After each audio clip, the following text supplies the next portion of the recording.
Ya. Tolong disiapkan di mute dulu semuanya supaya tidak ganggu ya. Oke. Pertanyaan yang pertama, saudara tentu nanti saya minta menjawab ya. Kenapa obat itu ada aturan pakainya? Yang dinamakan aturan pakai itu frekuensi penggunaan ya, intervalnya berapa jam sekali atau berapa menit sekali. Nah, itu nanti ini interval ya. Kemudian jumlah yang dipakai. Kemudian lama pemakaian. Ini nanti saudara akan bisa jawab setelah ada penjelasan peran farmakokinetik farmakodinamik ya, dalam proses terapi obat. Tolong diperhatikan terapi obat. Terapi itu ada macam-macam. Ada terapi dengan bedah, terapi itu penyembuhan ya. Tapi ada terapi dengan obat. Jadi diberi obat sembuh ya. Tapi ada yang harus melewati pembedahan, ada yang harus melewati apa itu rehabilitasi medik ya, dengan latihan fisik, misalnya otot kejepit dan sebagainya ya. Nah, yang kita bicarakan adalah terapi obat. Saya akan sampaikan di awal, ini ada sebuah quotes ya, yang ini sangat bermakna. Ini nanti juga harus saudara jawab, apa makna daripada quote ini ya. Obat dan racun gitu ya. Ya. Poisons in small doses are the best medicine, and useful medicine in too large doses are poisonous. Jadi poison in small doses are the best medicine, and useful medicine in too large doses are poisonous. Ya. Ini maknanya apa? Ya. Sama dengan pertanyaan saya tadi di awal. Kenapa ada aturan pakai apa? Kemudian saya akan menggambarkan dulu secara keseluruhan ya, bahwa kalau lihat ini administration, site of administration, tempat penggunaan obat ya. Kemudian di sini absorption dan distribution, kemudian ada elimination. Apa maksudnya? Ya? Jadi ini bicara tentang perjalanan obat di dalam tubuh. Ya.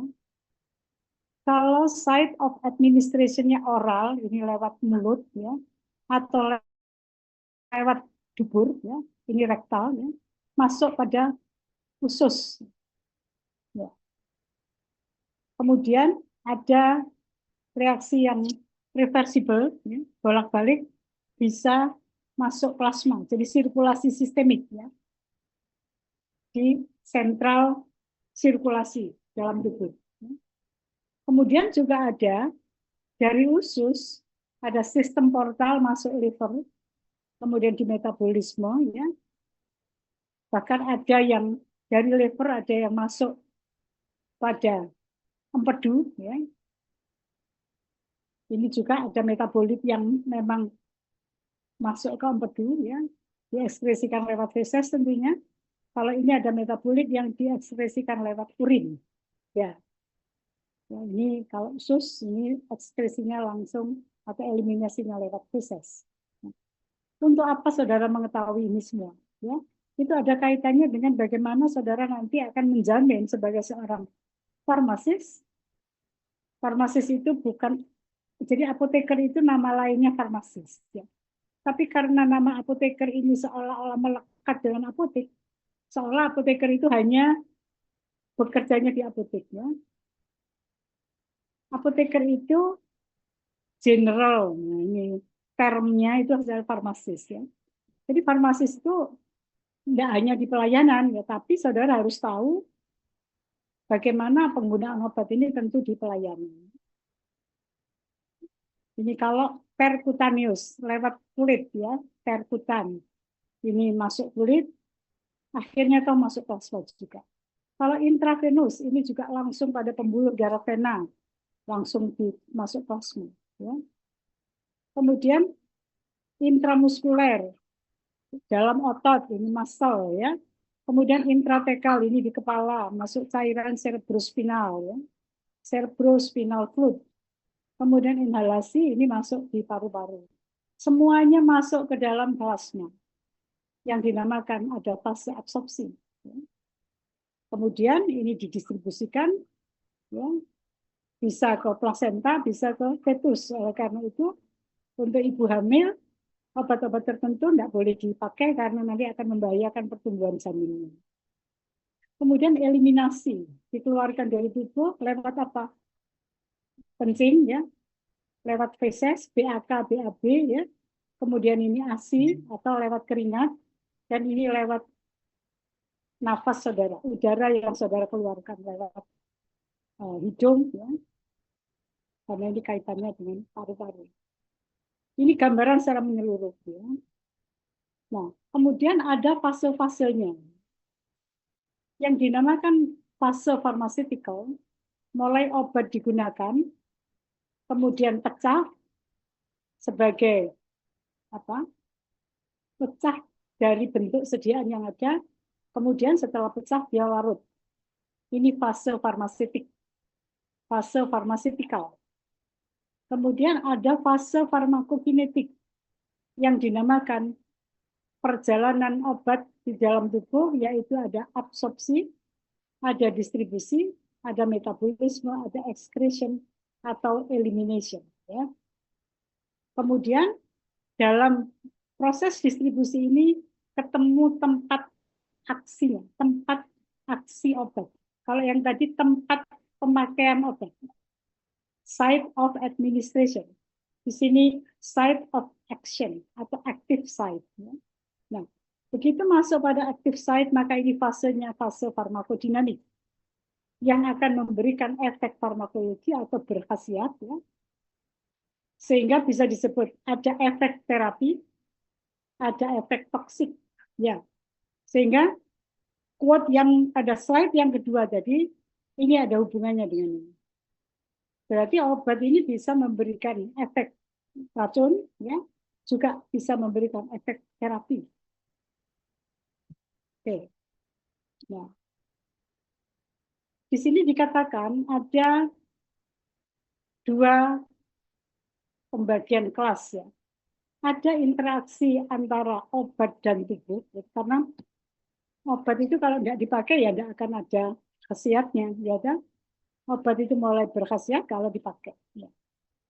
Ini berarti ada interaksi obat dengan tubuh dibagi dua, ya, dua kelas, yaitu farmakokinetik proses dan farmakodinamik proses. Atau kalau mau dilihat di awal ada farmakokinetik fase, ada farmakodinamik fase. Cuman itu fasenya, tapi prosesnya apa? Ya. Kalau lihat di gambar ini sama dengan gambar sebelumnya, cuman ini dipotong, ya. Dose of drug administered. Jadi ini dipakai. Jumlah takaran obat yang digunakan. Kemudian diabsorpsi atau diserap masuk di dalam plasma yang dikatakan tadi. Di sini ada drug concentration in systemic circulation. Jadi kalau saudara ambil darah saudara, ada lewat pembuluh darah vena, ya, diambil, atau ya vena dipasang apa venus kanul, ya, nanti saudara akan praktikum itu, diambil seperti buka keran gitu, ya, diambil setiap waktu pasti akan ada gambaran konsentrasi obat di dalam tubuh. Kemudian ada fase distribusi di sini. Drug in tissue of distribution, ya, masuk distribusi ke dalam jaringan. Kemudian ada juga yang dieliminasi. Drug di metabolisme, ya, di metabolisme atau diekskret, ya, diekskresikan, ya, dikeluarkan dari fase distribusi. Nah, ini proses ini dinamakan farmakokinetik proses, mulai minum sampai dikeluarkan. Ya. Kemudian selama ini ada di sirkulasi sistemik, juga masuk tadi kan distribusi itu kemana-mana, ya. Dan tempat aksi obat itu juga di mana-mana. Tapi namanya khusus yaitu reseptor, ya, atau site of action. Kalau konsentrasi obat di dalam reseptor itu cukup, maka dia akan memberikan farmakologik efek. Sehingga ada respons klinik yang tadi toksik atau efektif. Nah, efektif ini dinamakan terapeutik. Ya, terapeutik efek ya. Kemudian ini ada toksis ya, toxic efek tadi. Nah, ini yang dinamakan fase farmakodinamik. Atau di dalam prosesnya ini, ya, mengalami apa saja di dalam fase farmakodinamik. Sehingga prinsip dari farmakokinetik, sebelum saya bicara definisi ya, saudara dengan menjelaskan ini tentu bisa mendefinisikan sendiri ya. Prinsip kunci daripada farmakokinetik adalah ADME ya. Ada absorpsi, ada distribusi, ada metabolisme dan ada ekskresi. Masing-masing apa? Absorpsi itu adalah how will it get in? Bagaimana dia akan masuk? Ya. Ya. Bagaimana dia sampai masuk? Kemudian distribution, where will it go? Ya, ini kemana saja setelah masuk di dalam sirkulasi sistemik? Kemana saja dia pergi dia? Pasti di sini perlu transporter, perlu alat angkut. Ya. Kemudian metabolisme. Kenapa di metabolisme? How is it broken down? Kenapa? Karena pada saat dia diekskresikan atau pada saat dia sudah dipakai, ya, yang akan berinteraksi dengan reseptor, ya, itu adalah bahan yang aktif. Saudara ingat sebelum kuliah topik ini ada topik yang namanya dosage form. Dosage form itu mengandung bahan aktif farmasi dan bahan tambahan. Yang akan bereaksi dengan tempat aksi obat itu yang bahan aktifnya saja. Sehingga tadi ada proses dipecah, kemudian larut. Ya. Di sini sangat banyak mekanisme reaksi kimia, dan juga ada kalau transportasi ya ini ada gerakan yang namanya difusi, sehingga saudara akan berkenalan dengan kimia fisik. Ya. Kemudian ini di-excretion dalam bentuk apa? Karena kalau ekskresi lewat urin, dia harus larut di mana? Kalau ekskresinya lewat feses, larutnya di mana? Ya, nanti akan saudara pelajari. Nah, sehingga farmakokinetik ya ini ya, diulang lagi. Sehingga definisinya apa? Nah, ini baru kita berbicara definisi. Saudara kalau mengenal sebuah kata atau sebuah istilah, tadi farmakokinetics, saudara selalu mengetahui ini berarti dari asal kata, ini bahasa Yunani, ya, berasal dari farmako atau farmakon, yang artinya obat, dan kinetik juga bahasa Yunani, yang berarti moving, bergerak. Ya. Jadi obat bergerak. Siapa yang menggerakkan? Ini. Sehingga dikatakan di sini, farmakokinetics atau sering disingkat PK, is the study of drug movement into, around, and out of the body. Ya, into tadi absorb, around itu distribute, ya, out of the body excrete. Ya. Nah, dalam excretion atau elimination ini ada metabolisme dan excretion. Ya. Jadi kalau saudara mau memahami sebuah istilah, pahami dulu asal katanya. Ya. Sehingga di sini ada 4 karakteristik. Jadi dikatakan ada kuncinya jadi kan 4. Di sini dikatakan for pharmacokinetic properties determine, nah ini menentukan apa ADME ini? Menentukan onset, mula kerja obat, intensity, berapa banyak dia yang intens, yang aktif, kemudian berapa lama obat itu beraksi, ya, sehingga istilah 4 tadi ada absorption, ini akan menentukan ini, ya, menentukan mula kerja, menentukan yang bekerja itu berapa banyak, yang intensif, ya, kemudian berapa lama dia bekerja. Apa yang dimaksud dengan absorption? From the site of administration permits entry of the drug.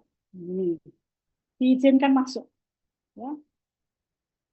Either baik directly or indirectly into plasma. Ya. Kenapa dikatakan directly atau indirectly? Karena ada yang pasif difusinya, juga ada yang aktif. Saudara tentu akan berhubungan dengan kimia fisik. Ya. Apa yang pasif?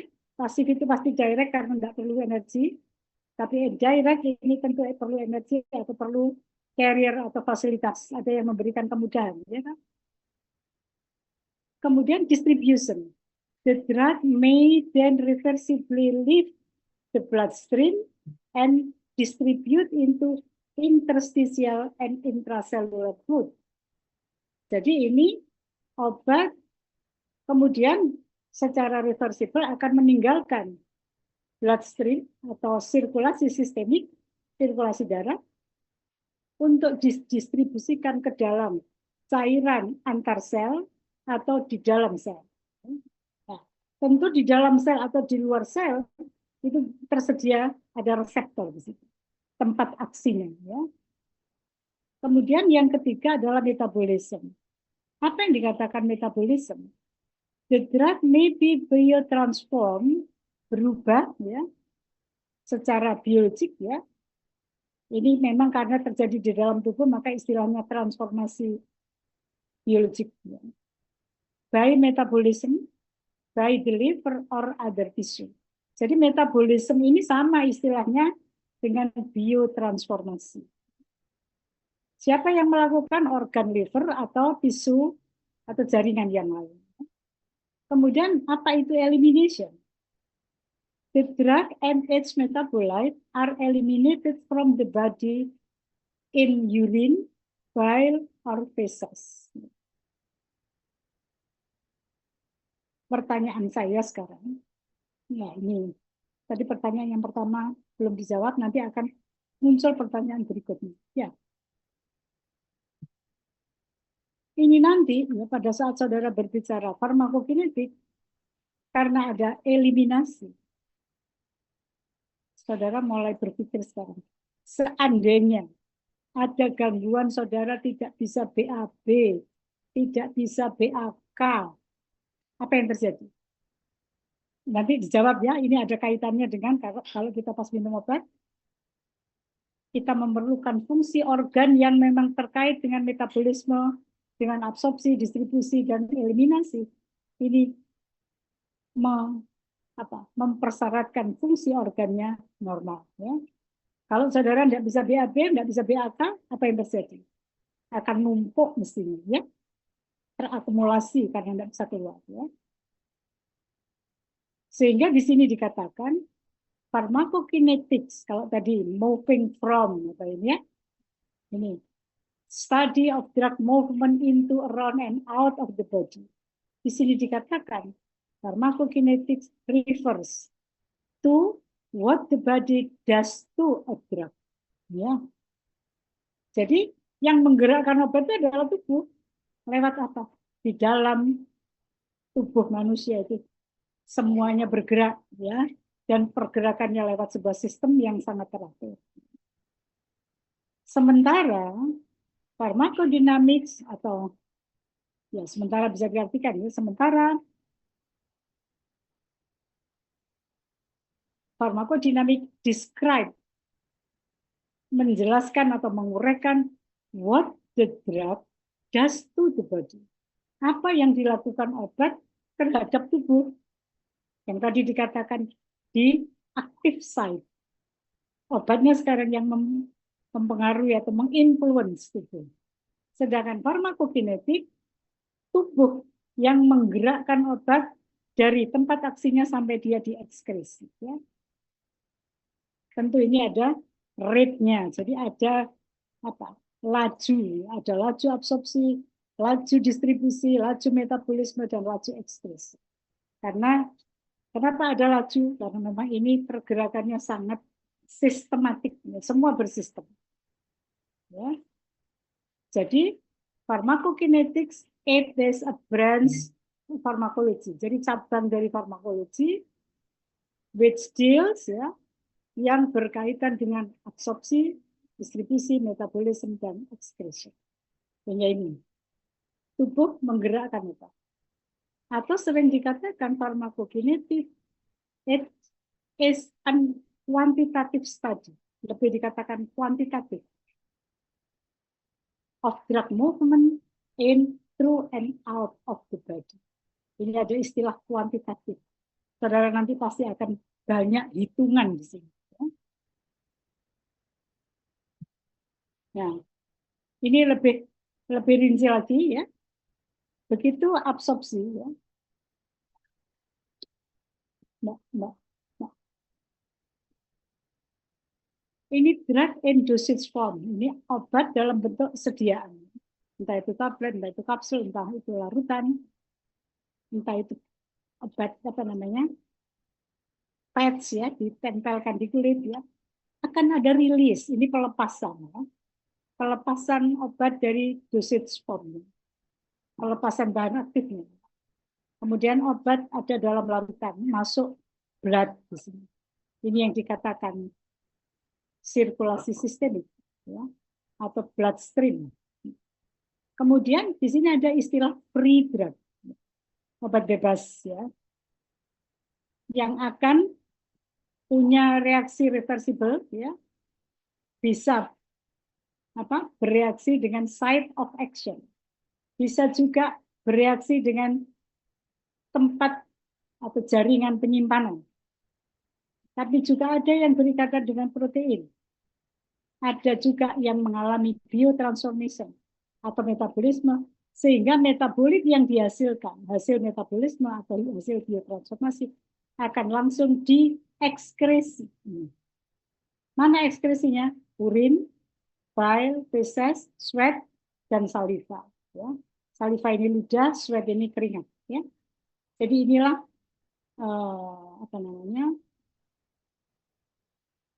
mekanisme ekskresi dan lewat apa ekskresinya. Ini kan barang-barang yang urin ini kan mengeluarkan bahan-bahan yang tidak berguna. Begitu juga feses, ya kan?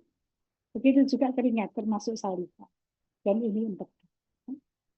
Jadi seperti inilah ceritanya obat di dalam tubuh. Nah, sehingga ada sebuah pemahaman yang harus kita pelajari. Pharmacokinetics atau PK and pharmacodynamics atau PD adalah dua aspek yang fundamental. Jadi dua hal yang punya aspek yang fundamental tentang drug terapi. Jadi terapi obat.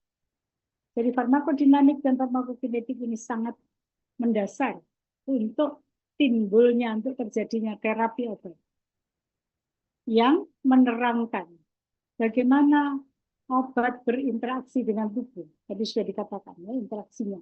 Ya. Dan how the body respond to the drug. Jadi saudara bisa membayangkan tubuh yang seperti ini ternyata di dalamnya itu kompleks sekali, sebuah sistem yang luar biasa. Manusia tidak mungkin bisa membuat sistem itu kecuali si pencipta, ya, sang pencipta. Ya. Jadi bagaimana? How drug interact with the body and how the body respond to the drug. Ya. Inilah kekuasaan Tuhan ya. Kita sebagai manusia atau sebagai makhluk hidup diberikan mekanisme yang luar biasa. Understanding the correlation between PK and PD, ya. Jadi memahami korelasi antara PK-PD adalah krusial. Ini menjadi sangat titik yang sangat krusial. Krusial itu perlu perhatian ya. Krusial ini sangat menentukan. Untuk apa? Menentukan apa? Menentukan tercapainya terapi obat yang optimal dengan ensuring, menjamin efektivitas dan meminimizing toxicity. Jadi obat yang masuk di dalam tubuh tentu dengan kita paham PK/PD, sehingga nanti saudara tahu kalau PK-nya sekian, PD-nya sekian, bagaimana aturan dosisnya, ya? Karena akan menjamin ini, ensuring efficacy and minimizing toxicity. Ya, ini diulang lagi ya, farmakokinetik saya kira masih sama dengan yang tadi, saya akan lewati. Ya.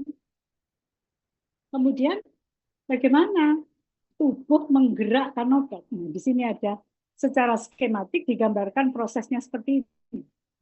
Obat ya masuk lambung, kemudian ada absorpsi, masuk ke small intestine ya. Kemudian di sini juga ada absorpsi. Jadi di stomach ada absorpsi, di usus kecil itu juga ada absorpsi, di usus besar di sini ada ekskresi. Ya. Jadi absorpsi itu hanya ada di stomach dan ada di usus. Ya, kalau di sini terjadi ekskresi. Kemudian distribusinya di mana? Nah, ini digambarkan bloodstream. Distribusinya lewat darah, lewat sirkulasi sistemik. Bisa langsung ke kidney yang namanya excretion lewat urin. Cuman di sini nanti bagaimana ini? Larut air atau larut lemak gitu ya. Kemudian ada yang juga masuk liver di proses atau di breakdown ya menjadi sebuah metabolit atau banyak metabolit ya. Makanya dinamakan metabolisme. Yang dihasilkan adalah metabolit. Jadi gambaran proses farmakokinetik seperti inilah yang nanti akan mendasari regimentasi dosis. Apa itu farmakokinetik absorption? Karena ada 4 ya. Sekarang yang diterangkan adalah farmakokinetik absorption. Absorption is movement of the drug from its site of administration into the circulation. Ya, saya ulang lagi ini, dari site of administration masuk ke sirkulasi sistemik. Mekanismenya apa? Ini. Mechanism of absorption of drug from GI tract, gastrointestinal tract, lewat passive diffusion ini directly, kemudian facilitated diffusion ini juga indirectly, karena harus ada fasilitator, harus ada fasilitatornya. Aktif transport pasti ini juga tidak langsung, karena harus ada energi untuk transportasinya, karena dia aktif. Ya. Kemudian endositosis, ini prosesnya saudara nanti, mungkin saudara sudah kenal di SMA, walaupun sekilas. Ada endositosis, ada exositosis.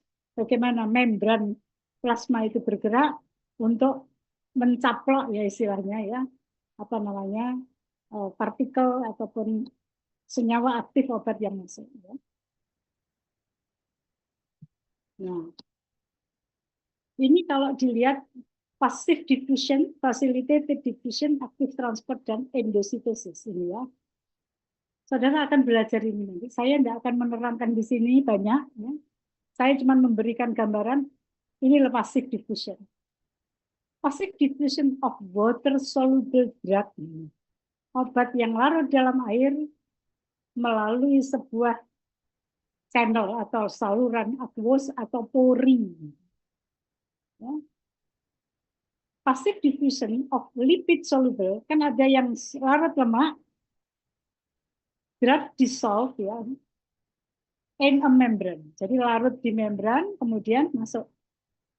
Gitu. Tidak ada salurannya, tapi lewat membran.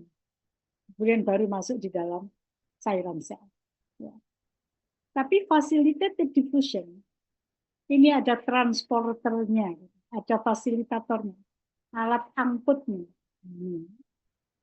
Ya, ini alat angkutnya. Diangkut, baru masuk. Ya, ini. Jadi ini bisa, kalau saudara bisa bayangkan alat angkutnya ya, setelah masuk, ke alat angkutnya lepas. Gitu ya. Kemudian ada aktif transport. Aktif transport tadi dikatakan butuh energi. Lewat mekanisme apa? Mungkin saudara pernah tahu ada Krebs cycle ya di reaksi biokimia. Ada perubahan dari adenilat trifosfat, adenosin trifosfat menjadi adenosin difosfat. Ini mengeluarkan energi. Nah, energi inilah yang dipakai untuk mengangkut obat. Ya. Kemudian endositosis. Jadi untuk obat-obat yang molekulnya besar, maka lewat mekanisme ini. Jadi membran sel itu membuka, ini punya mekanisme yang sangat elastis, ada, yaitu istilahnya mencaplok tadi ya, jadi obatnya masuk, ya, kemudian dibuka kembali, ya, dilepas. Sehingga di sini apa yang mempengaruhi absorpsi itu? Kelarutan, konsentrasi obat, luas area of absorbing surface, luas permukaan tempat absorpsi, ya. Vascularity, apa? Pembuluh darah ya, yang mengaliri ya, pembuluh darah yang mengaliri permukaan tempat absorpsi. Jadi vascularity, pembuluh darah yang mengaliri, ya, atau aliran darah ini. Kemudian route of administration, jalur pemakaian. Jalur pemakaian tadi banyak ya, mulai oral, ada rektal, ada injeksi ya, macam-macam. Ini rute di jalur ya, jalur penggunaan. Nah, masih diterangkan absorption lagi. Di sini nanti saya akan kenal yang namanya bioavailability yang sering disingkat F. Ya. Bioavailability refers to the rate and extent of absorption of drug from dosage form. Ya. Jadi kalau dari tablet dia akan berapa yang bisa masuk ke dalam sirkulasi sistem. Tapi di sini dikatakan untuk obat yang diinjeksi intravena 100%. Ya. Tetapi sering lebih rendah pada oral. Jadi lewat mulut atau lewat lambung, usus dan sebagainya itu pasti dia tidak semuanya, tidak 100% diserap. Kenapa? Karena the drug may be incompletely absorbed. The absorbed drug may undergo first pass metabolism in the intestinal wall atau liver or be excreted in bile. Saudara nanti akan dapat pelajaran ini lebih dalam pada mata kuliah farmakokinetik dan biofarmasi. Ya. Kemudian sampai pada pharmacokinetics distribution. Drug distribution is the process by which a drug reversibly leaves the bloodstream and enters the interstitium atau extracellular fluid and the tissue. Apa yang mempengaruhi ini? Distribution of drug from plasma to the interstitium depend on tergantung pada apa? Cardiac output, local blood flow, permeabilitas kapiler, permeabilitas membran daripada saluran, tisu volume, volume jaringan, degree of binding of drug plasma and tissue protein. Obat itu akan ada yang terikat pada protein plasma. Ya. Sehingga apa? Kalau dia terikat protein, dia pasti tidak akan memberikan efek. Karena dia harus, kalau dengan protein berarti dia terikat, bounded. Padahal yang akan memberikan efek yang free, dan dia akan berikatan dengan site of action atau reseptor. Kemudian, relative lipophilicity of the drug. Ya. Lipofil ini suka lemak. Ya. Kapasitas, apa namanya, dia kapasitas kesukaan dia terhadap lemak. Ini relatif ya. Karena kalau lipophilicity pasti dia akan lebih tertarik kalau ada lemak ya. Lipofil dia cinta lemak, fil itu cinta ya. Suka. Nah, sedangkan distribution nih. Tadi itu apa namanya? Ya, masih distribution ya. Ada volume distribusi. Tapi volume ini tidak mengatakan yang sebenarnya apparent. Apparent itu terlihat seolah-olah seperti itulah gambarannya. Karena menerangkan volume distribusi ini harus ada model. Ya kan? Tubuh kita ini terdiri berapa kompartemen? Kalau ditanya ada lambung, ada usus, ada liver, ada ginjal. Ya. Tapi kalau itu semua dianggap satu kompartemen terbuka, tidak pernah ada kompartemen tertutup. Kenapa? Nanti saudara harus jawab. Ya. Jadi seolah-olah dianggap satu ruangan, satu kompartemen. Saudara bayangkan seperti apa itu? Bukan tong sampah ya, tong air ya.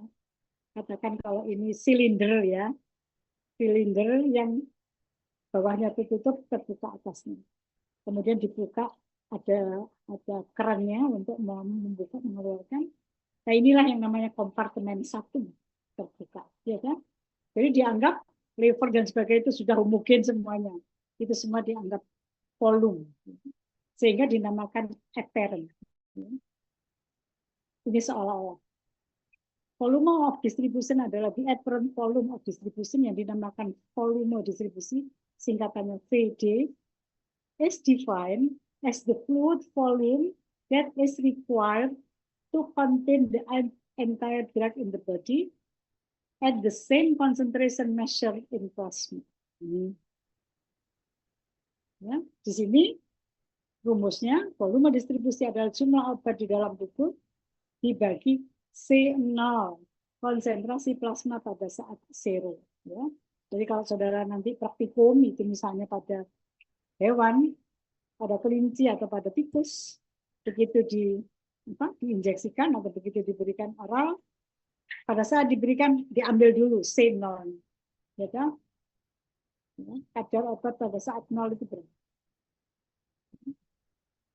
Kemudian kadar obat pada saat pada saat misalnya sudah 50 menit misalnya diambil lagi berapa? Kalau ini misalnya X gitu ya, X dibagi C0, ini ada VD, volume distribusi. Bagaimana menghitung? Ini contoh kasusnya. Ada pasien wanita, usianya 64 tahun, berat badannya 70 kilo, was recently diagnosed with gram-positive pathogenic infection.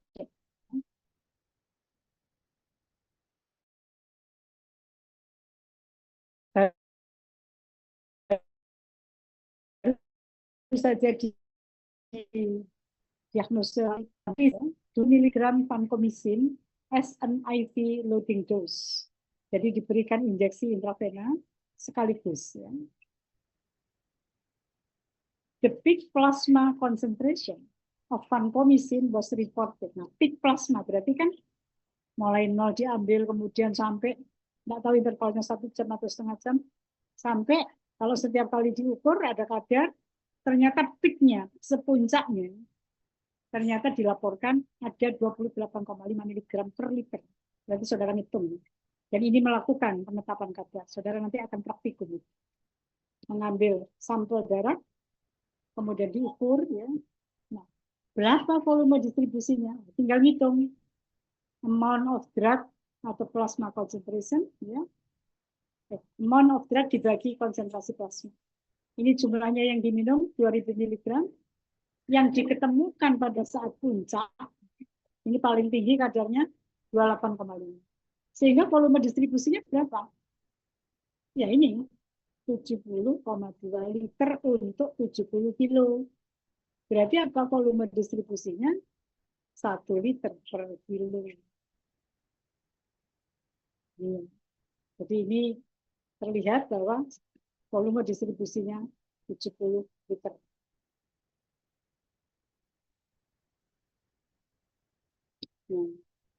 Kita sampai setelah distribusi, kita sampai pada biotransformation. Metabolism or biotransformation means chemical alteration, perubahan kimia of drug in the body. It is needed to render non-polar. Untuk menjadi non-polar, yaitu lipid soluble, ataupun compound polar, water soluble. Ya. Jadi yang tadinya breakdown itu, breakdownnya menjadi kecil-kecil, bisa larut di dalam tubuh, lemak ya, atau larut di dalam air. So that they are not reabsorbed in the renal tubule and are excreted. Maka yang lewat renal, ya ini, kelihatan di sini, ya. Kalau lewat renal mesti polar. Polar itu berarti apa? Water soluble, ya. Nih, tapi yang lewat biliary elimination ini non-polar species. Non-polar itu berarti apa? lipid soluble. Ya. The primary site for drug metabolism is liver, jadi tempat utama metabolisme adalah liver. Yang lain juga ada kidney, ada intestine, ada lungs, dan plasma itu sendiri. Jadi saudara nanti jangan khawatir, saudara akan belajar tentang organ yang berfungsi melakukan acne. Ya. Ini gambarnya. Bagaimana mekanismenya? Ada biotransformasi fase 1, ada fase 2. Ya. Fase 1 bentuknya apa? Ada oksidasi, ada hidrolisis, ada reduksi. Oksidasi reduksi. Sedangkan fase 2, sintesis, yaitu berikatan dengan apa? Glisin, sulfat, atau glukuron. Nah, ini menjadi metabolit B. Sedangkan yang ini, hasil oksidasi ada metabolit A. Bisa saja metabolit A ini juga masuk pada fase 2.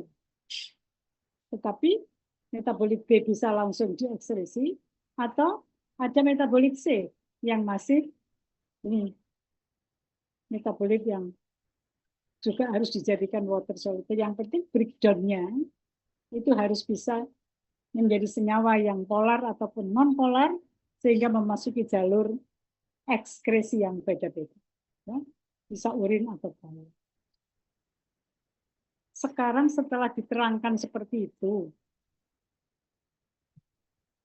ya, nih kalau mau dilihat excretion, apa yang dikatakan excretion? Removal of drug from the body occurs via a number of routes, terjadi lewat berbagai rute, urin, feses, exhale air, jadi nafas, ya, udara yang dikeluarkan lewat nafas, lewat saliva, sweat, atau ASI. Ya. The most important being elimination through the kidney into the urine. Ya. Ini gambarnya. Saudara ini akan mempelajari yang namanya glomerulus, kapsul Bowman, ya. Ini ada apa? Proximal tubule, ini gambarnya apa ini? Ginjal, ya. Di sini ada aktif secretion of drug, ada pasif, kembali. Bagaimana mekanisme pergerakan itu ya, pasti ada difusi pasif, ada aktif, kemudian ada facilitated, ya, dan sebagainya. Patient with renal dysfunction may be unable to excrete drug and are at risk for drug accumulation and adverse effect. Ini mulai disampaikan, ya. Kalau ada disfungsi renal atau gangguan fungsi ginjal, maka tidak mampu melakukan ekskresi obat, jadi ada pada risiko penumpukan obat, dan ini menimbulkan efek samping.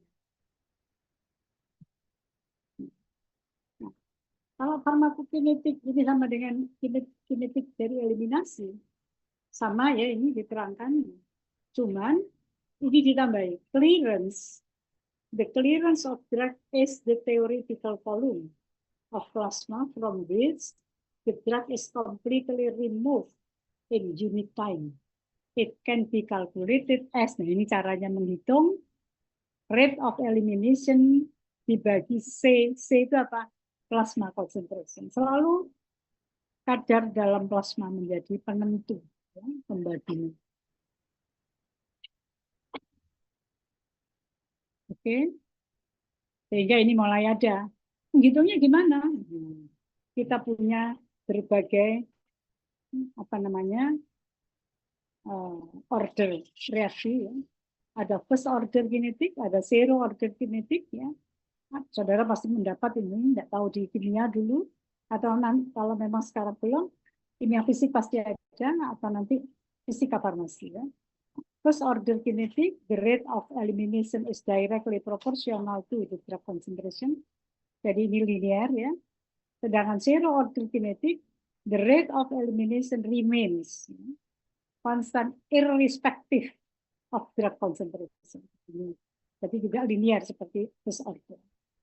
Kemudian saudara nanti akan kenal juga dengan setengah waktu, T setengah, ya, yaitu plasma half-life atau T setengah of a drug is the time taken for its plasma concentration to be reduced to half of its original value. Jadi misalnya tadinya kadarnya itu 5 miligram per mililiter, turun menjadi 2,5. Berapa lama itu? Itu reaksi setengah. Ya. Nah, jadi kalau mau lihat gambarnya nanti begini. Ada Plato principle, ya. When constant dose of drug repeated before expire, dari 4 kali T setengah, maka dia akan mencapai higher peak concentration. Ya. Jadi 4 kali T setengah. Dan nanti saudara akan ada hitungan T setengahnya berapa, nanti saudara hitung. Karena ini setiap kali, misalnya ini sekali minum 2 kali, minum 3 kali, minum 4 kali, ya. Ini 5 kali. Ini mulai bisa dihitung. Berapa sih kadar tunak yang nggak naik-naik, gitu ya. Minimumnya berapa, maksimumnya berapa. Nah, maksimum minimum inilah nanti yang akan menentukan ini terapeutik dosnya tercapai apa enggak. Sehingga ada average ya, rata-rata kadar. Apa itu loading dose? Ini this is a single atau few quickly repeated doses given in the beginning to attain target concentration rapidly. Jadi kalau itu diberikan tadi loading dose intravena, dia segera mencapai minimum concentration at site of action, baru dia memberikan efek. Kemudian ada dosis pemeliharaan, maintenance dose. The dose is one that is to be repeated at specified interval. Ya. Ini yang dikatakan ada aturan pakainya, karena memang obat itu baru memberikan aksi, bereaksi dengan site of action, dia akan memberikan efek farmakologik yang hasilnya adalah terapeutik atau efektif atau toksik. Ini ya banyak hitungannya. Kita masuk pada farmakodinamik. Sebelum saya masuk ke farmakodinamik, saya akan stop share supaya saudara nggak ngantuk. Silakan dibuka kameranya. Ini sudah 1 jam, ya. 1 jam kurang, mungkin kurang 5 menit, kurang 10 menit. Silakan dibuka. Saya sebut, saya panggil ya, Lola, Mbak Lola tadi, mana Mbak Lola? Karena yang nampak adalah gambarnya. Iya, Prof. Mbak Lola ada ya? Lola namanya ya? Iya. Ya. Dengan penjelasan saya tadi, saudara mendapatkan insight apa? Jadi menurut saya ya, Prof ya, Hmm. waktu kita berbicara mengenai mengapa sih menggunakan obat itu harus ada aturannya. Hmm. Kalau menurut saya setelah didiskusikan dari tadi, mulai dari proses farmakokinetik, di mana tadi ada absorpsi, terus distribusi, lalu metabolisme dan ekskresi, itu benar kalau obat itu memang harus ada aturannya supaya obat itu dapat bekerja dengan efektif dan aman, Prof. Kalau menurut saya. Oke, ya. Yang lain ada yang mau nambah? Jadi pertanyaan saya yang pertama terjawab ya dengan penjelasan ini. Ya, Betul, Prof. Izin menambahkan, Prof. silakan. Siapa ini? Menurut saya, dari penjelasan Prof tadi itu, obat itu juga harus didosis supaya tidak menjadi racun ke pasien atau ke pengguna. Jadi, obat itu karena seperti yang tadi dari pepatah bahasa Inggris tadi itu, kan kalau misalkan obat berdosis besar itu akan menjadi racun. Sedangkan racun berdosis kecil itu bisa menjadi obat. Seperti itu, Prof. Hmm. Ini Mas siapa ini yang bicara ini? Anda kelihatan. Bagus, Prof. Bagas. Iya, siap, Prof. Oh ya, ya bagus ya. Ada yang mau nambahkan lagi? Alhamdulillah, berarti saudara paham tadi ya. Oke, ada yang lain? Izin Ya, silakan. menambahkan. Ya. Siapa ini? Kok enggak kelihatan ya? Siapa ini yang bicara ini? Karena semua kok masih mute. Mas siapa ini, Mas? Muhammad Nur Fajar Ismoyo. Ismoyo. Ya, izin menambahkan, Prof. Ya. Yang tadi dipelajari itu farmakokinetik itu dasarnya yaitu absorpsi, distribution, metabolisme, excretion. Yang absorpsi itu dari lambung, distribusi itu darah, metabolisme itu dari liver, terus ekskresinya dari usus. Itu aja, Prof. Terima kasih. Usus, usus ada ekskresi. Kemana? Ke anus, Hmm. dibuang lewat anus. Lewat anus? Ya, enggak melewati empedu? Iya, melewati. Ya, lewat feses gitu ya. Nah, bukan lewat Iya. ya lewat feses gitu ya. Pasti keluarnya ya lewat anus gitu ya. Tapi produknya itu ya, urin itu kan produk. Ya. Nah, itu mengeluarkan waste produk lewat itu. Ya. Oke. Ada yang mau nambahkan? Saya kira itu melengkapi ya, Mas Fajar tadi. Muhammad Nur Fajar Ismail.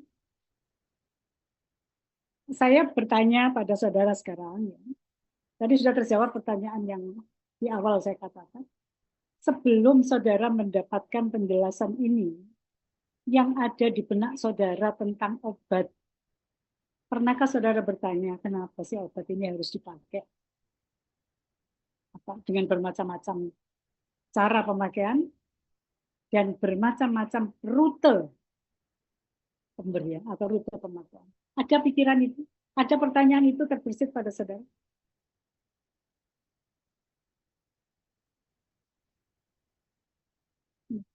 Ayo dijawabkan, ini tidak ada nilai. Ya, ini pertanyaan bebas ya. Ya jujur aja, sebelum dapat mata kuliah ini atau selama belajar biologi barangkali di SMA ya, atau belajar apa? Di SMA ada pelajaran biologi kan? Iya. Terbersit enggak? Pertanyaan, maksud saya terbersit enggak pada saat saudara minum obat, kenapa kok harus minum sesudah makan? Kenapa harus minum? Enggak boleh. Misalnya saya minum ini enggak boleh pegang mesin, nah, gitu kan ada ketentuannya. Ya. Terus saya minum enggak boleh lebih dari aturan yang diberikan gitu. Terbersit enggak pertanyaan itu mengapa? Sering, Prof. Hah? Gimana? Iya, jadi kalau saya sendiri sih sering ya, Prof. Karena saya mikirnya mekanisme kerja obat itu sepertinya sangat rumit dan ternyata memang sangat rumit. Iya, iya, iya, iya, Mas Bagas betul ya. Makanya perlu ilmu farmasi gitu ya. Ya, jadi ini gunanya ya. Mbak Zahira, gimana? Sebelum mendapat penjelasan ini, Mas Bagas tadi sudah membayangkan pasti rumit gitu ya. Kalau Mbak Zahira apa bayangannya sebelum mendapatkan kuliah fundamental ini yang hari ini?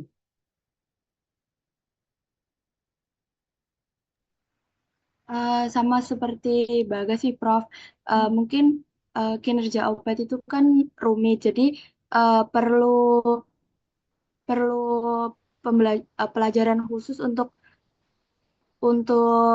mempelajari kinerja obat tersebut untuk dapat masuk ke dalam tubuh kita yang melalui terus absorpsi, ekskresi seperti itu. Jadi obat itu bagaimana sih caranya bisa masuk ke dalam sirkulasi darah dan dapat menghasilkan efek terapi tersebut. Seperti itu. Ya, oke. Mas Delsat Muhammad. Iya, kalau dari saya sendiri sih, mulai dari masuk farmasi itu saya udah benar-benar, oh ternyata di farmasi itu kayak gini ya. Ternyata obat itu mulai dari strukturnya, mulai dari mulai dari karakteristiknya itu kita sangat kompleks kok. Mulai dari strukturnya itu bisa apa ya, mendefinisikan bagaimana obat itu apa ya terserap dalam tubuh. Misalnya obat-obat yang memang tujuannya diserap dalam tubuh biasanya punya karakteristik sendiri supaya dia bisa menembus lambung gitu toh. Dari saya masuk farmasi terutama setelah mendapatkan beberapa mata kuliah seperti biomedik, kemudian ada kimia organik juga, ada kimia dasar, itu sangat-sangat apa ya membuka mata saya bahwasanya ternyata farmasi itu kompleks itu. Mungkin begitu Pak. Alhamdulillah. Jadi saudara mata kuliah biomedik sudah dapat ya? Biomedik dasar ya? Sudah. Iya. Jadi nyambung ini ya.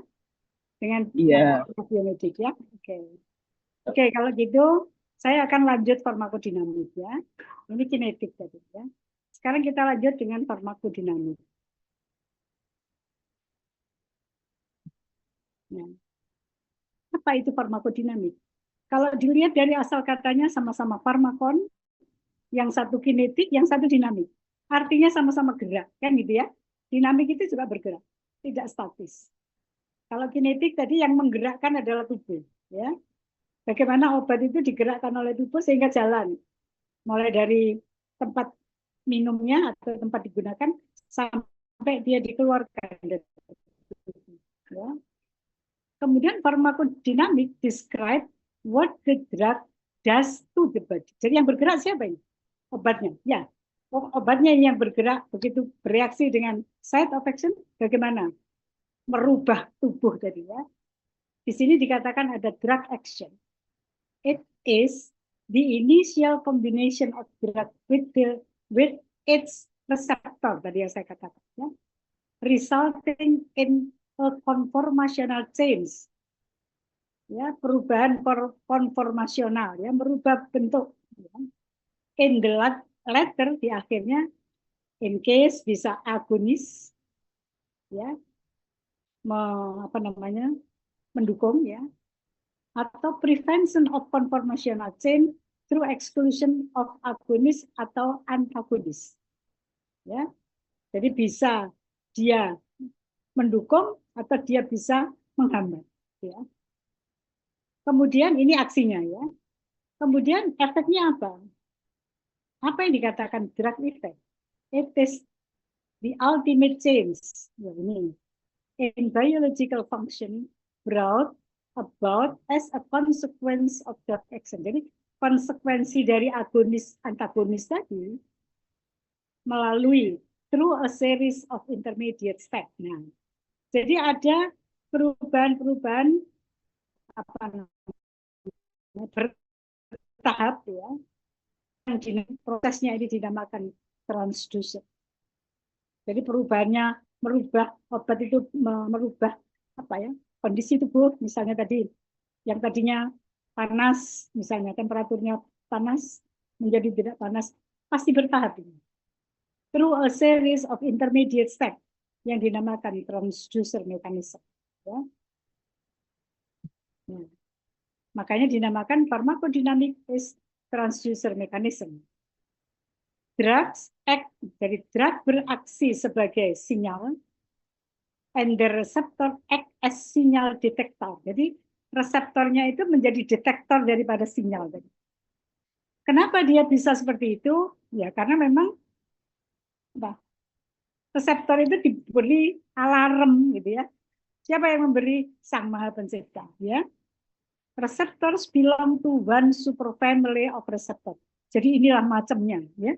Dan ini memang alami sudah. Karena dia diberi itu ya.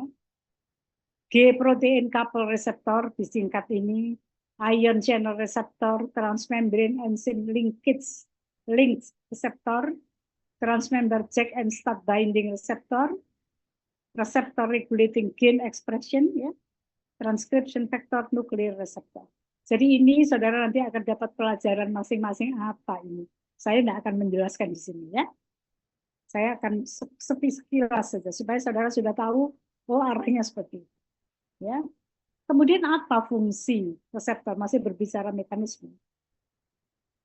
Yaitu to propagate, mempropagasi sinyal, ya, mengatur propagasi, ya, mengatur propagasi, ya, sinyal dari outside ke dalam, dari luar ke dalam, di effector cell.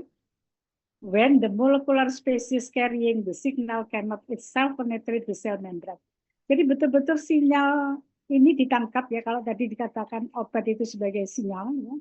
Sedangkan reseptor sebagai detektor sinyal, ya.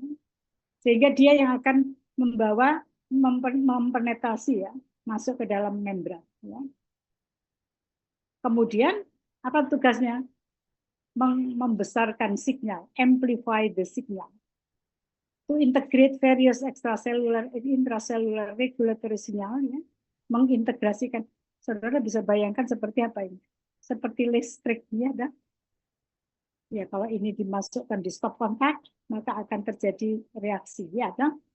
To adapt to short-term and long-term change in the regulatory milieu.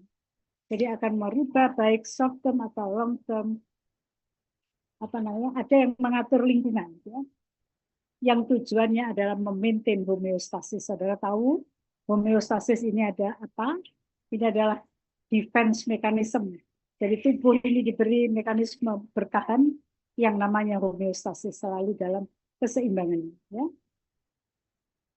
Nah, sehingga di dalam farmakodinamik, saudara nanti akan mengenal hubungan dosis dan respon.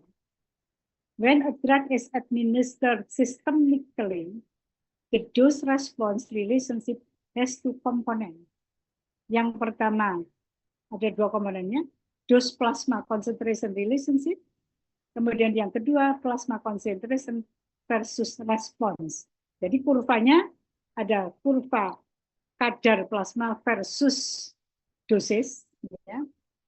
Ada kadar plasma versus respons, ya. Jadi saya tidak akan menerangkan ini nanti karena saudara nanti akan mendapatkan penjelasannya. Ya paling tidak ini, ya. Nanti ini akan saya bagikan saudara baca. Supaya cukup nanti waktunya ini mas panjang. Kemudian apa makna dose respon relationship? Ada risiko dan keuntungan, rasio. Jadi perbandingan antara risiko dan manfaat, ya. Dan ini, this term is very frequently used and conveys a judgment of estimated harm. Jadi ini rasio benefit sama risk, ini sebagai apa? Siapa sih yang bikin distorsi? Pengambilan keputusan, jangan sampai obat itu membahayakan atau memberikan efek samping versus expected advantage. Jadi apa yang diharapkan dan apa yang tidak diinginkan. Ya, jangan sampai banyak yang tidak diinginkan atau adverse effect. Ya. Ini ditentukan oleh tadi rasio risk and benefit. Ya. Ini, nanti ngitungnya ini. Ya. Ada therapeutic range atau dikatakan apa? Therapeutic window. Ya. Ada minimal therapeutic effect, ada maksimal acceptable adverse effect. Ya. Harus berada di sini. Ini therapeutic range. Tapi kalau di sini sudah toxic, ya, di sini belum berefek. Nah, sama ini ya. Sehingga istilahnya ada therapeutic index, tadi saya sampaikan. Therapeutic range atau therapeutic index. The therapeutic index of drug is the ratio of dose that produce toxicity and health population, atau ini dikenal dengan TD50, to the dose that produce as clinically desired or effective response. Ini efektif. Ini toxic, ya kan? In healthy population.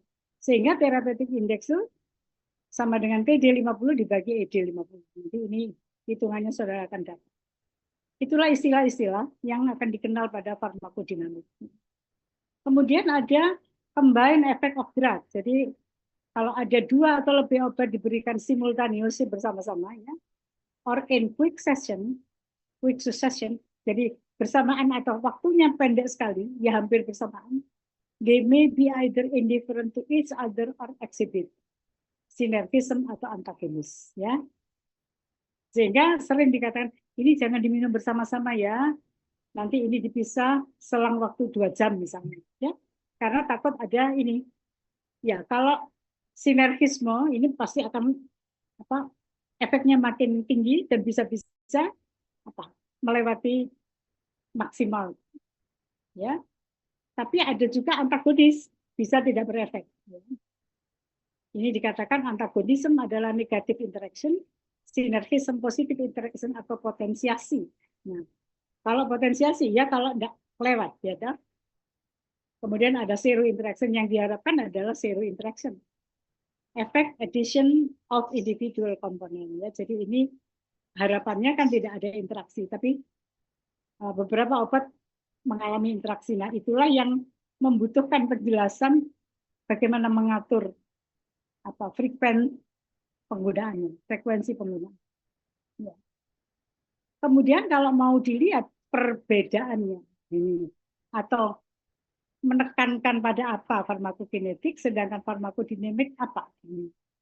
Pharmacokinetics involve the study of how the body absorb, distribute, metabolize, and excretes a drug. The key process adalah ADME. Ya. Sedangkan pharmacodynamic fokus on the biological and physiological effect of drug on the body. And the mechanism of their action, it include ada receptor binding, ada post-receptor effect, ada dose-response relationship. Ini akan dikenal di farmakodinamik, kalau ini dikenal di farmakokinetik. Kemudian lihat korelasinya, ini yang menjadi penting. Bagi seorang farmasis, pada saat mau mengatur, mau memberikan aturan penggunaan obat, maka korelasi antara PK-PD ini menjadi penting. The correlation between PK and PD is essential for understanding the overall effect of drug. This relationship helps in predicting the drug's efficacy and safety profile. Here are some key aspects. Dose-response relationship, definisinya ini, relation between the drug dose and the pharmacological response. Apa kepentingannya? Help in determining the optimal dose that provide the maximum therapeutic effect with minimal side effect. Contohnya, ya, the dose response curve of morphine show increasing pain relief with higher doses until a plateau reach. Ini contoh ya, kurva morfin kurva penggunaan kurva kadar morfin dalam darah ya. Responnya ini kurva dose responnya menunjukkan peningkatan mengurangi nyeri ya dengan dosis sampai dosis plateau. Platonya ini plateau maksimal atau plateau minimal. Nah, ini kan ada tadi ya. Kemudian ada therapeutic window. Tadi mau dikatakan therapeutic effect, yaitu the range of drug concentration in the blood that provide therapeutic effect without causing toxicity. Ya, jadi ini jendela terapi. Jadi jangan sampai menyebabkan toksik. Ya. Tapi kalau dikatakan therapeutic window-nya sempit, berarti dekat dosis terapi dan dosis toksiknya sangat. Apa kepentingannya? Menjamin the drug levels remain within this window to maximize efficacy and minimize adverse effect. Contohnya ini, therapeutic window of digoxin, digoxin obat jantung ya, is narrow, tadi saya katakan sempit ya, sehingga memerlukan requiring careful monitoring to avoid toxicity. Nah, jadi saudara nanti akan kenal obat-obat yang therapeutic window-nya sempit, ini betul-betul be careful ya, supaya tidak terjadi toxicity. Kemudian apa lagi? Ini ya, sama ya, time action profile. The relationship between time course of drug concentration and time course of pharmacological effect. Jadi saudara nanti akan mengenal banyak kurva ya, tergantung Y-nya apa, X-nya apa ya. Kepentingannya apa? Help in designing dosage regimen gitu, ya, that maintain drug concentration within therapeutic window over time. Jadi supaya kadarnya terapeutik. Kalau contohnya ya misalnya ini. Contohnya insulin. The time action profile of insulin determine the timing of doses to control blood glucose level throughout the day. Ya. Saudara tahu insulin obat apa? Obat diabetes. Dan insulin ini diproduksi di dalam tubuh dan juga punya mekanisme kapan itu dirilis, kapan itu stop ya, tergantung kadar glukosa darah. Nah, sehingga di sini saudara ada relationship between time course of drug concentration and time course of pharmacological effect. Jadi kurvanya antara waktu menggunakan obat dan efek farmakologinya harus dilihat. Nah, kalau mau dilihat pharmacokinetic state pharmacodynamic model, apa definisinya? Yaitu mathematical model that describe relationship between drug concentration and their effect. Ya. Kepentingannya apa? This model are used to predict the outcome of different dosing regimen and to individualize therapy based on patient-specific factor. Jadi masing-masing pasien dengan masing-masing obat pasti akan punya PKPD yang berbeda. Ya. Contohnya, ini PKPD model for antibiotic help determine the optimal dosing schedule to achieve effective. Makanya sering kalau antibiotik ini harus diminum, tidak boleh ada jeda. Kalau 4 kali sehari, minumnya gimana? Dikurangi waktu tidur apa enggak? Untuk apa mekanismenya? Kan harus dilihat. Dia membunuh mikroba yang patogen. Ya. Berarti apa? Waktu orangnya tidur, emang mikrobakterinya mati. Juga ikut tidur. Enggak, dia hidup tetap berkembang. Sehingga sering dikatakan, ini harus diminum sesuai dengan interval waktunya, dan sampai habis. Karena satu cure misalnya 4 hari atau 5 hari, dengan 3 atau 4 kali satu kapsul, misalnya, itu harus diikuti supaya tidak terjadi apa? Ini tidak memberikan efek atau minimal efektif konsentrasinya tidak bisa.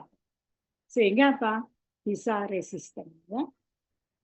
Karena apa? To achieve effective bacterial killing while minimizing resistance. Jadi ini gunanya kenapa harus diminum, tidak boleh dikurangi waktu tidur. Jadi ya 24 jam itu dibagi, misalnya 4 kali ya dibagi 4. Berarti apa intervalnya?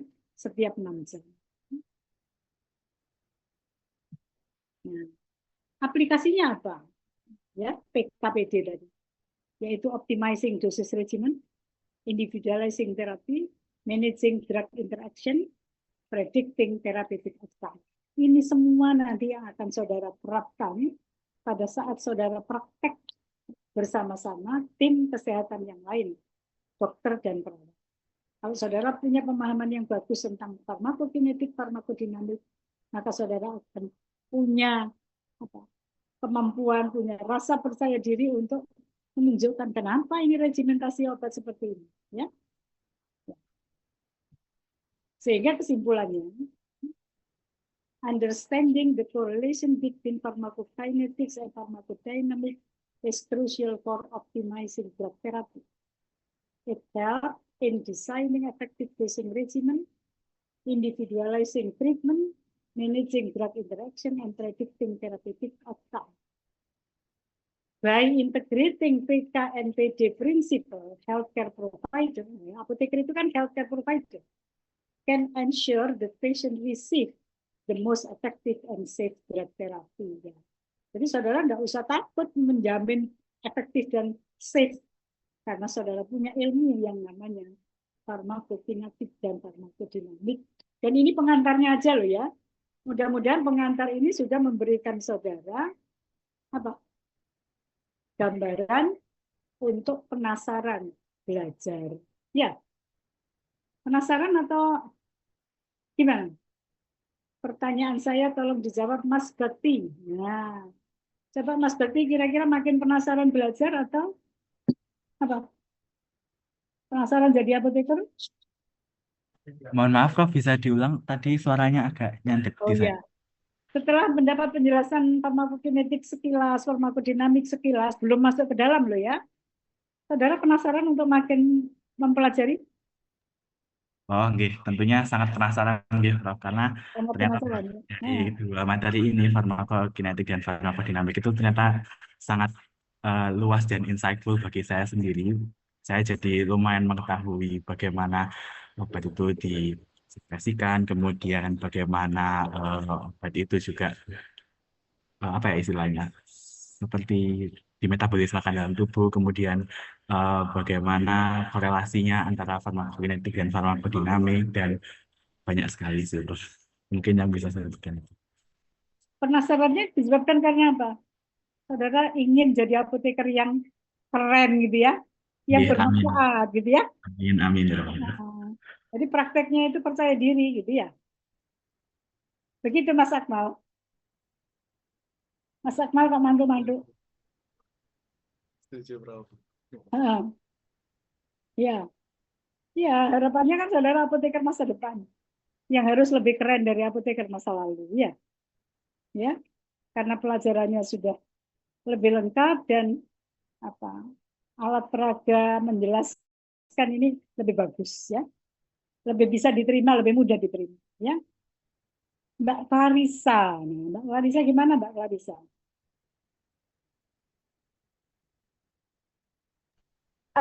Iya, Prof.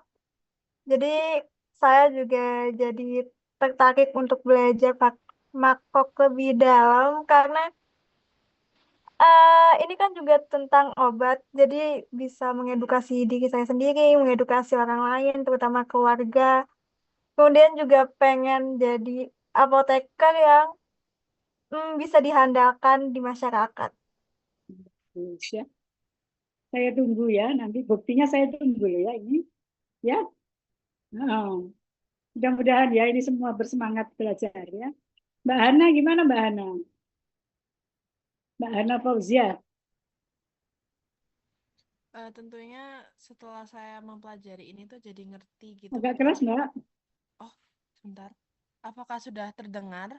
Iya, agak keras sedikit. Anjay. Jadi setelah mendengarkan penjelasan Prof, jadi saya tahu gitu. Awalnya kan sebelum saya masuk farmasi, mikirnya kayak obat tuh ya udah diminum gimana apa ya nggak tahu secara spesifik bagaimana sih obat itu bekerja dalam tubuh kita gitu. Nah, jadi juga tertarik juga bahwa apa ya ketika belajar ini tuh nantinya saya juga ngerti obat yang ini akan reaksi seperti apa di dalam tubuh saya gitu, Ya, Prof. general ya. Nanti obat masing-masing itu unik gitu ya. PK-nya unik, PD-nya juga unik ya, masing-masing obat ya. Mbak Viola kayaknya senyum-senyum Mbak Viola. Gimana Mbak? Sama seperti teman-teman yang lain, Prof. Yang lebih sangat bermanfaat untuk kedepannya. Dan sangat luas ternyata ilmu dari formasi ini. Jadi tadinya tidak bayangkan ya obat itu seperti itu mekanismenya. Ya, Iya, akan memberikan sebelum khasiat. Iya. sebelum masuk farmasi nggak terbayang bagaimana konsep dari obatnya itu sendiri. Terus kemudian masuk farmasi ternyata apa namanya kayak terlalu kompleks gitu, Prof. Terlalu rumit untuk di Iya, memang. iya. Tapi jangan dengan kerumitan itu terus saudara takut ya. Karena nanti bisa dibuat yang rumit itu menjadi sederhana kalau saudara paham ya. Nah, ini gambarnya saudara. Ini Mas Bagas kayaknya raise hand ya. Ada apa Mas Bagas? Mas Bagas angkat tangan ya. Iya. Tapi kok enggak kelihatan wajahnya. Iya. Apa Mas Bagas kok raise hand? Oh enggak. Ya. Salah. Oke. Mbak Adrianita Putri. Gimana Mbak? Sama seperti teman-teman yang lain, Prof. Jadi sebelum masuk ke farmasi, nggak kebayang bahwa obat itu ternyata sekompleks itu dan ternyata banyak sekali hal-hal yang belum kita ketahui bagaimana obat itu diserap dalam tubuh kita dan bisa bermanfaat untuk tubuh kita. Begitu, Prof. Jadi penasaran untuk terus belajar ya? Ya. Ini memang semesternya nanti farmakokinetik, farmakodinamik minimal ada di semester 3 farmakologi. Ya. Ya. Nah, sekarang diberikan pengantarnya saja di dalam fundamental farmasi supaya saudara semangat. Ya, kalau nggak ada fundamental ini, saudara, ini belajar kok kayaknya tetap kayak SMA aja gitu ya. Di semester 1 masih bosen kayak SMA aja ya. Mbak Devi senyum-senyum, betul, seperti SMA semester 1. Iya, Prof. Jadi saya merasanya seperti SMA waktu semester 1 itu karena hanya PDB saja dan tidak ada unsur kefarmasiannya. Semester 2 pemfarmasian aja isinya ya. Betul, Prof. Tapi enggak usah kaget ya. Justru ya boleh kaget, yang namanya surprise, tapi tetap terus menambah semangat mestinya. Kita harapannya begitu. Kurikulumnya ditata seperti itu supaya saudara semangat. Ya. Gitu ya Mbak Debbie? Iya, Prof. Ya. Kayaknya Mas Ananda Febrian Wicaksono ini ya. Gimana Mas Febrian?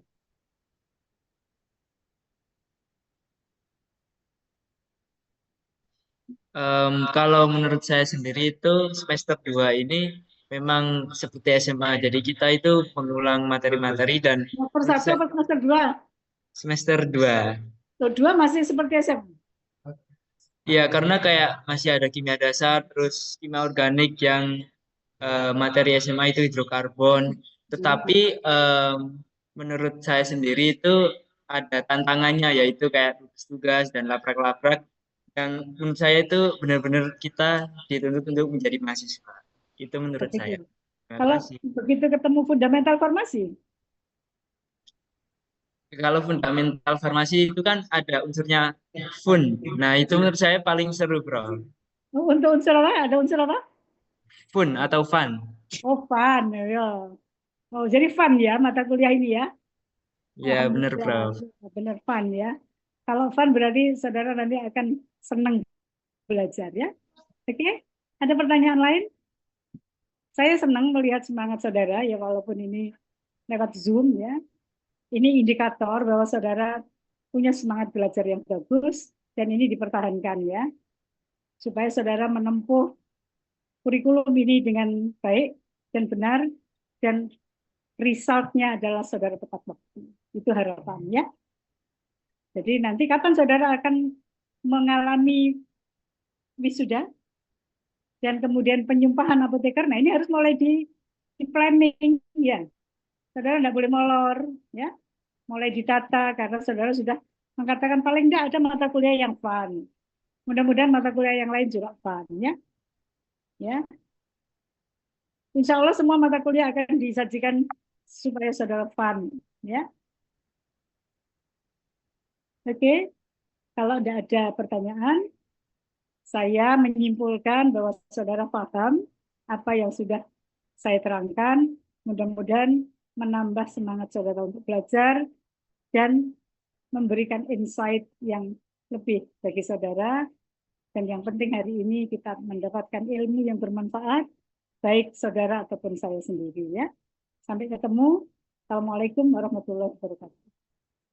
Waalaikumsalam. Terima kasih, Bro. Terima kasih, banyak, Permisi, Prof. Mas. Terima kasih, Bro. Dadah, Prof. Terima kasih, Prof. Ya, sama-sama.